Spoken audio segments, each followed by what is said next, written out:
আজকে প্রাইমারি টিচারদের নিয়ে কিছু কথা বলবো। যত চাই তত পাই, কারণ তারা আন্দোলন করতে করতে তাদের জিলবা অনেক বড় হয়ে গেছে।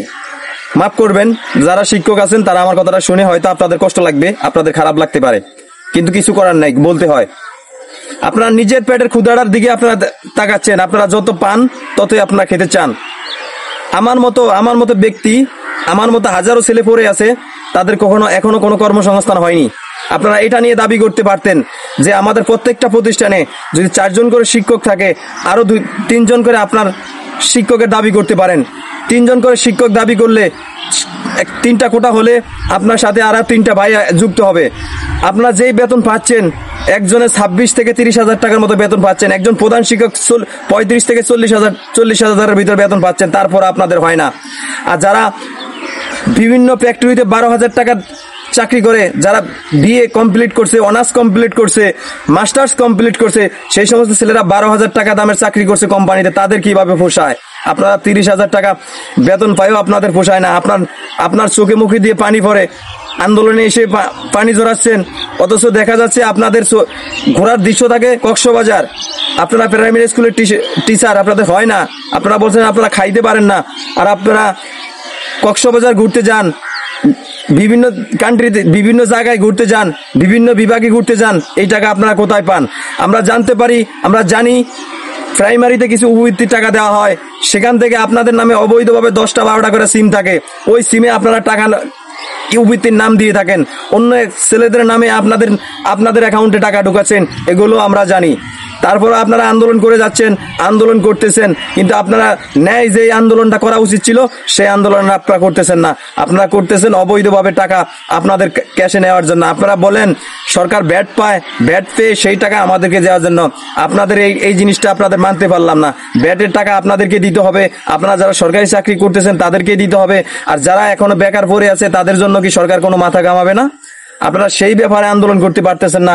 আপনাদের স্কুল, কলেজ, মাদ্রাসা, তারপরে হাই স্কুল, এগুলাতে আপনারা আন্দোলন করতে পারেন যে আমাদের স্কুলে আরো কিছু শিক্ষক দরকার, আরো কিছু কোঠার দরকার। এই কোঠাগুলো করলে আরো হাজার হাজার মানুষ চাকরি নিতে পারবে। এটা নিয়ে আন্দোলন না করে আপনারা 26 থেকে 30 হাজার টাকা বেতন পান, 35 থেকে 40 হাজার টাকা প্রধান শিক্ষক বেতন পায়, তারা আরো বাড়ার জন্য চায়, তারা আরো বাড়তে চায়। তাহলে সরকার কি করবে? সরকার কর্মসংস্থান মানুষকে কোথা থেকে দিবে? একটা শিক্ষক নিয়োগ দেওয়ার পরে যদি সে 40 হাজার টাকা বেতন পায়, আর সে আবার কয়দিন বাদে আবার এসে আবার আন্দোলন করে আবারও বেতন বাড়ানোর জন্য, আর যে সমস্ত ছেলেরা 12,000 টাকা বেতনের চাকরিটাও পাচ্ছে না, তারা কি করবে? তাদের জন্য আপনারা তো আন্দোলন করেন না।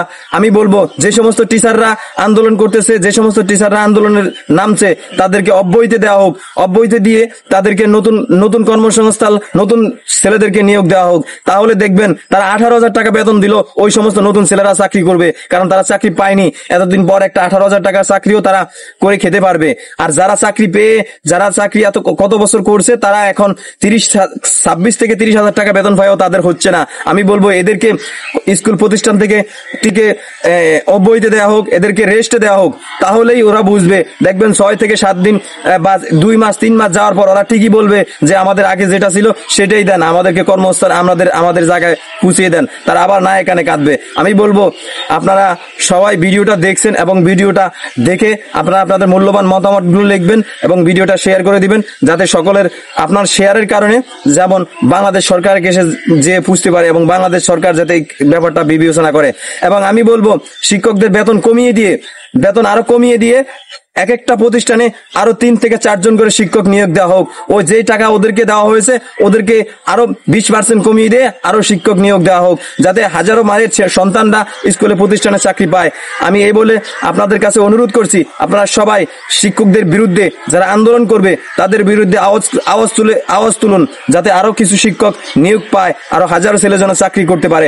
আমার মতো যাতে বেকার না পড়ে থাকতে হয়, আমার মতো যাতে কোম্পানির চাকরি 12,000 টাকা করতে না হয়।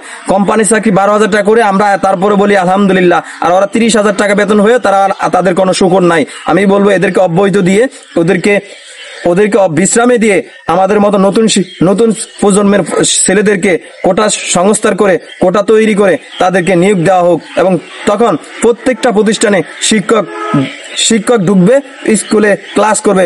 বছরে 6 মাস তাকে ছুটি, বছরে ফার্স্ট দিন দেয় ফাঁকিবাজি, হাফ টাইম স্কুল করে, তারপরও তাদের হয় না। আমি বলবো এদেরকে কঠিন শাস্তির মুখে আনা হোক, এদেরকে কঠিন সাজা দেওয়া হোক, তাহলে এরা জীবনও আন্দোলন করার সাহস পাবে না। ধন্যবাদ সবাইকে, সকলে মতামত দিবেন এবং আমার কথাগুলো যদি ভালো লাগে চ্যানেলটি সাবস্ক্রাইব করবেন এবং আমার ফেসবুক পেজ থেকে দেখলে আমাকে যথেষ্ট পরিমাণ সহযোগিতা করবেন, আমার ভিডিওটা শেয়ার করবেন যাতে করে সকলের কাছে যায় এবং সকলে যেন এই ব্যাপারটা নিয়ে আওয়াজ তোলে। ধন্যবাদ, আসসালামু আলাইকুম।